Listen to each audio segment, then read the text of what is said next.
Nous avons aussi les partenaires qui nous ont soutenus. Il y a Agico. Nous avons ici de l'autre côté la banque qui est assise. Bankobu, moi je vais expliquer Bankobu. Merci beaucoup Bankobu. Banko Bilinga premièrement, kubera hano hantu turi basanzwe ari abamarchand ino basanzwe ari abamarchand ino tubonga amaturazi ko andi mo ari mu baririmbyi cyane mu banyamuziki bamwe basanzwe bateramisha abantu ngaha urumva twashyize gushigikira impano yiwe tanazi yiwe mais aussi no kuza gusutana notre partenaire Zanzibar. Niye nyungu na Bankobu mu gushikira ibikorwa by'abanyamuziki cyangwa ibibanza nk'ibi yunguka. Zibaza ko ikintu cya mbere Bankobu gituma yakoze bino bintu byose numva ko gushigikira no gukontribuer muri development non seulement à caractère global ya économie y'igihugu cyacu mugabo gufasha n'aba-individu bakontribuer muri économie y'igihugu. Bankobu ni banque, wowe yese gushira hagaragara bank assurance. Tuvanye na Bankobu inoti n'ibindi.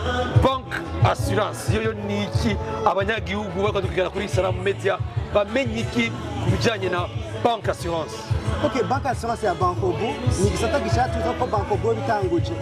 Ico gisata gifasha abantu bose bakeneye assurance kuza kongera assurance yabo kongera assurance yabo muri Bankobu itanga assurance tubafasha mu kongera assurance atandukanye hariho assurance automobile, assurance transport, assurance risque incendie, pension complémentaire natwibagiye, rente éducation, assistance funéraire de cet emploi muri bakora gamme ni gose y'ibyo Bankobu kubafasha kugira ngo mugire assurance yose.